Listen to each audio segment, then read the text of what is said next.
नमस्कार दोस्तों, लर्निफाई स्टूडियो के एक नई वीडियो में आपका स्वागत है। महाबोधि मंदिर बिहार के बोध गया में स्थित गंगा की सहायक नदी फल्गु के तट पर स्थित एक प्राचीन मंदिर परिसर है। महाबोधि मंदिर का सीधा संबंध भगवान बुद्ध के जीवन से है।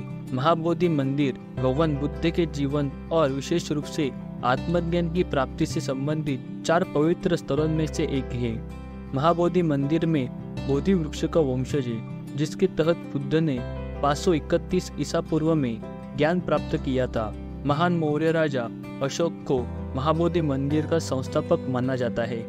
बाद में महाबोधि मंदिर को कई राजवंशों और राजाओं द्वारा पुनर्निर्मित और बहाल किया गया था। 2002 में इसे यूनेस्को की विश्व धरोहर स्थल के रूप में मान्यता दी गई थी। भारत में हिंदू शैली के मंदिर वास्तुकला के साथ साथ बौद्ध वास्तुकला जैसे महाबोधि मंदिर भी बहुत प्रचलित है। यह मंदिर महाबोधि विहार के नाम से भी जाना जाता है। इस विहार की बनावट सम्राट अशोक द्वारा स्थापित स्तूप के समान है।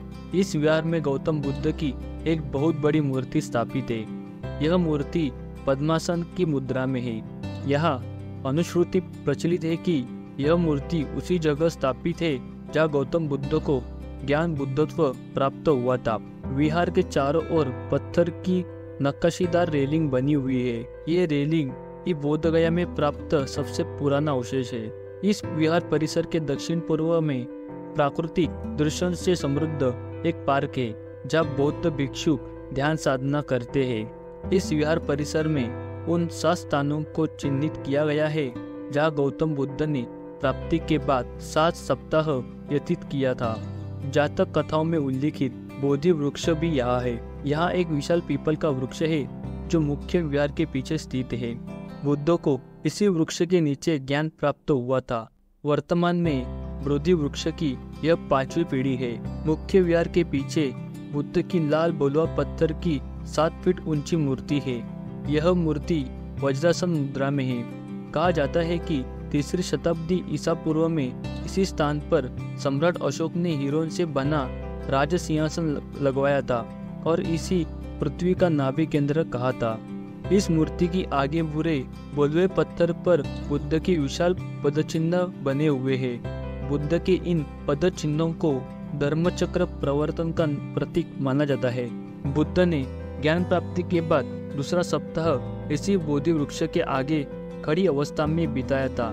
यहाँ पर बुद्ध की इस अवस्था में एक मूर्ति बनी हुई है। इस मूर्ति को अनिमेष लोचन कहा जाता है। मुख्य विहार के उत्तर पूर्व में अनिमेष लोचन चैत्य बना हुआ है। मुख्य विहार का उत्तरी भाग चंकामाना नाम से जाना जाता है। इसी स्थान पर बुद्ध ने प्राप्ति के बाद 3रा सप्ताह व्यतीत किया था। यहाँ पर काले पत्थर का कमल का फूल बना हुआ है जो बुद्ध का प्रतीक माना जाता है। महाबोधि विहार के उत्तर पश्चिम भाग में एक छतविहीन भग्नावशेष है जो रत्नागर के नाम से जाना जाता है। इसी स्थान पर बुद्ध ने ज्ञान प्राप्ति के बाद 14 सप्ताह व्यतीत किया था। दंत कथाओं के अनुसार बुद्ध यहाँ घन ध्यान में लीन थे कि उनके शरीर से प्रकाश की एक किरण निकली। प्रकाश की इन्हीं रंगों का उपाय विभिन्न देशों द्वारा यहाँ लगे अपने पताके में किया है।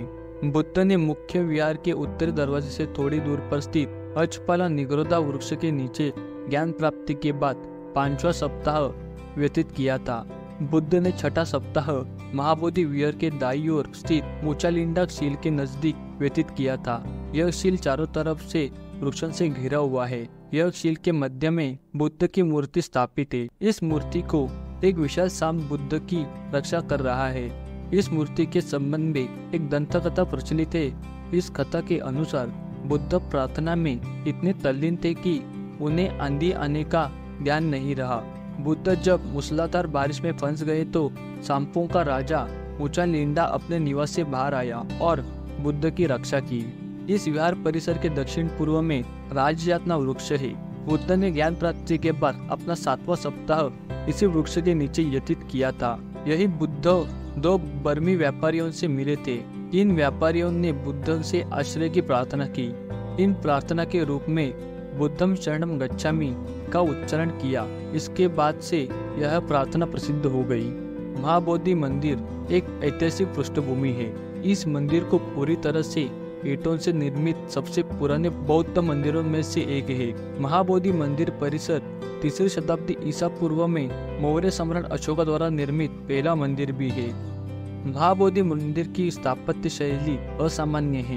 यह न तो पूरी तरह से द्राविड़ और न ही पूरी तरह से नागर। मुख्य मंदिर की दीवार की औसत ऊंचाई 11 मीटर है और इसका मुख पूर्व दिशा की ओर है। मुख्य मंदिर के पश्चिम में एक विशाल बोधि वृक्ष, जिसे मूल बोधि वृक्ष का वंशज माना जाता है, जिसके तहत बुद्ध ने आत्मज्ञान के बाद अपना पहला सप्ताह बिताया। तो दोस्तों, हमें कमेंट करके जरूर बताएं कि यह वीडियो आपको कैसी लगी।